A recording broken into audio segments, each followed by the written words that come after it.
All right. So today we start chapter 9, memory, and it's defined as the persistence of learning over time through the storage and retrieval of information.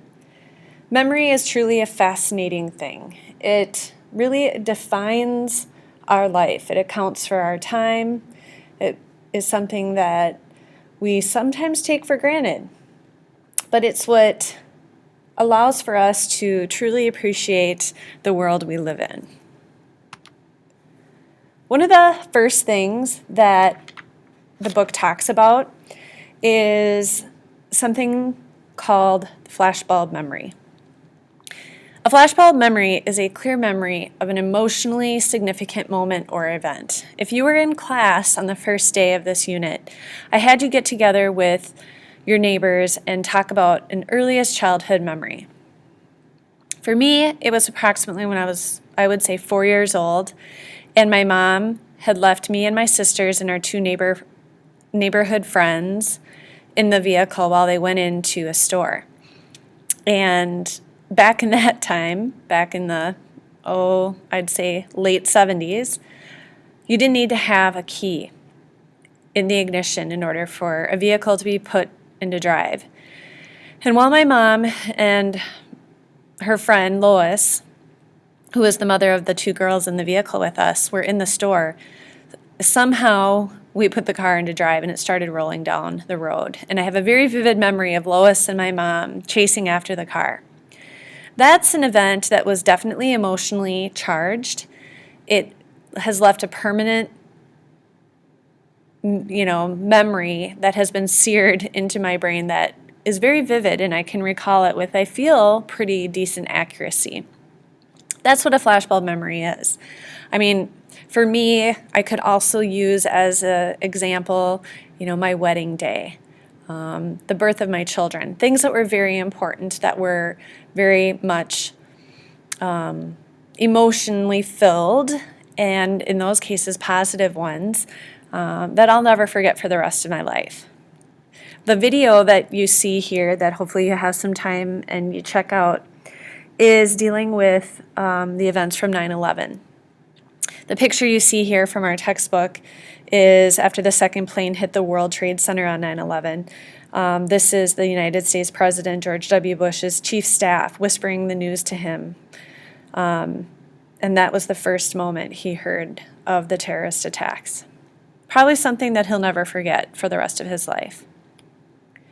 When you think about our memory, it truly is amazing with all of the information we have stored, from phone numbers. For some of you, if not already, you'll know your Social Security number.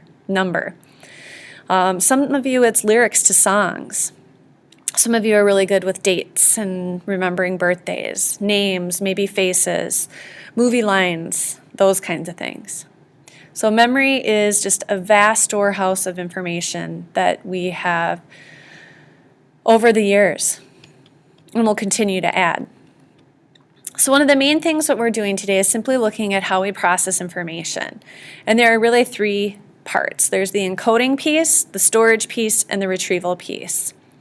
And how we encode information allows for us to store the information, which then later is retrieved. And so it's important for us to understand this three-stage processing model and look at how our memory works. The very first piece is the encoding piece. And the reason why there's a computer on the right hand, a visual there, is because you can really think about processing information by using this analogy. When we encode information, we take it in through our senses and we take it into our memory system. If we're going to have a memory, we have to get it into our brain somehow. So you can oftentimes think of the keyboard or the mouse as the encoding piece, and how when you enter information into a computer, you do so by the mouse or you do so by the keyboard. Storage is the retention of encoded information over time. So you can take a look at the hard drive and how this is all the information that's taken in via the keyboard or the mouse is stored in this hard drive.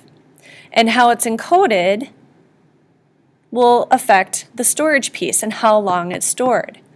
The last part of information processing is retrieval. It's the process of getting information out. So we get it out of the hard drive and we display it on the monitor. So the retrieval part is the monitor piece in this computer analogy.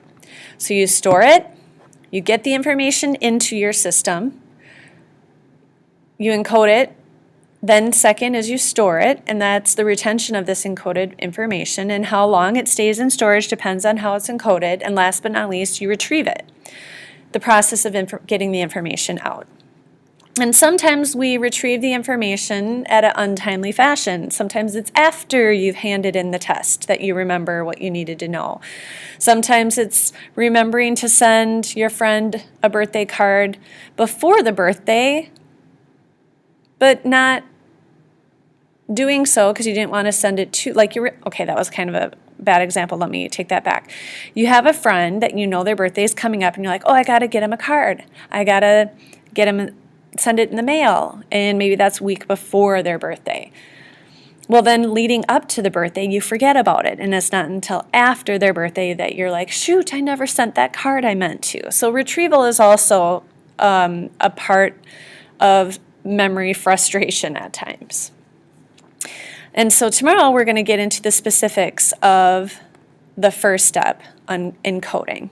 So that'll be my next screencast.